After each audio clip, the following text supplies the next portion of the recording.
para sa akin po kasi bumabatay din po ko sa aral sa Biblia na huwag ikabalisan yung kinabukasan. Kung ano yung dumating, siya kung ginagawa ko. Kung wala man akong problema, problema kapag hindi ko siya iniisip na problema. Iniisip ko lang po siya as yung kumbaga yung makaka-finding na ako sa ibang araw kahit hindi ako kumain yan.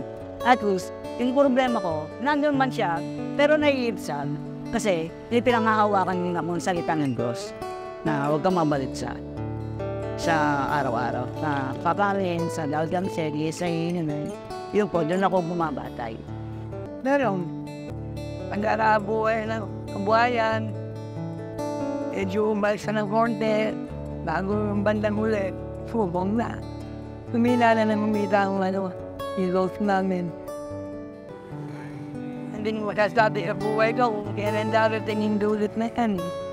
Kaya ngayon, talagang mahirap at tulad yan. Tawa ko may sakit. Kaya ako nag-aanap buwan.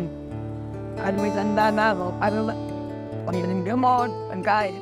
Meron naman, kailangan yung konting sipag at tiyaga para tayo kahit papano may nagagastos sa pamilya natin, nakakasuporta sa araw-araw na gastusin. Ang problema naman, hindi naman na yun. Kailangan wala, talaga nandiyan na yan. Minsan, talaga problema, dumarating yan. Minsan baka problema ako na nawalang-wala ako. Pero ang Diyos, bibigyan ka ng problema pero masusolusyonan mo agad yan. Walang Diyos, nabigay ang Diyos na hindi mo masusolusyonan ang problema. Pagsubok, kumbaga sa sinusubukan ka ng Panginoon kung hanggang saan ka katatag. Kaya nga may katang pagsidra. Mayroon naman. Kasi, pagka wala kang problema sa buhay mo, abnormal ka. Diba? Kaya nga tayo nilikha ng Diyos para pagsubukan tayo kung hanggang saan ang tatag natin. Maganda naman, meron din hanggat sa napapag-aral ko yung mga anak ko. Tapos habang lumalaki sila, nagagabayan ko rin. Sana kahit papano gawin awa rin. Kahit papano, tayo mga tao. Yun lang. Depende po sa problems. Ang mabigat, ang magaan.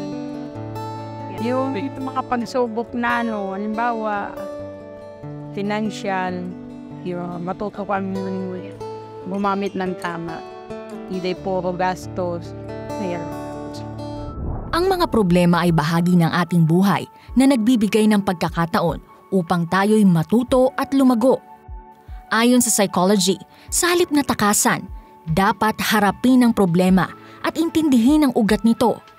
Ang mga problema ay nakakapagturo ng mga bagay tulad ng pag-unawa sa ibang tao at ng pagtitiis. Pero kung Biblia ang tatanungin, may mabuti bang idudulot sa buhay ang mga problema at pagtitiis? Basahin po natin kay Santiago. Ganito nakasulat sa 5 Gs.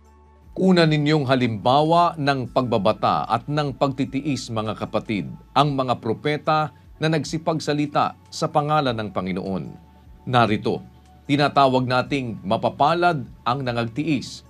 Inyong nabalitaan ang pagtitiis ni Job at inyong nakita ang pinapangyari ng Panginoon kung gaano ang lubos na pagkahabag at ang pagkamaawain ng Panginoon. Yun po nangyari kay Job. Halimbawa po yun ang pagtitiis na dapat gawin ng mga Kristiyano. Doon po natin napapatunayan ang pagtitiis, kapatid.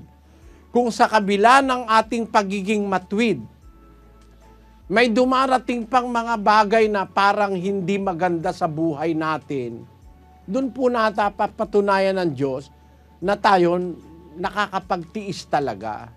Kailangan po kasi yun Sa Gs 36 ng Hebreo. Sapagkat kayo'y nangangailangan ng pagtitiis, upang kung inyong magawa ang kalooban ng Diyos, ay magsitanggap kayo ng pangako. Nangangailangan kayo ng pagtitiis. Bakit? Upang inyong magawa ang kalooban ng Diyos, magsitanggap kayo ng pangako.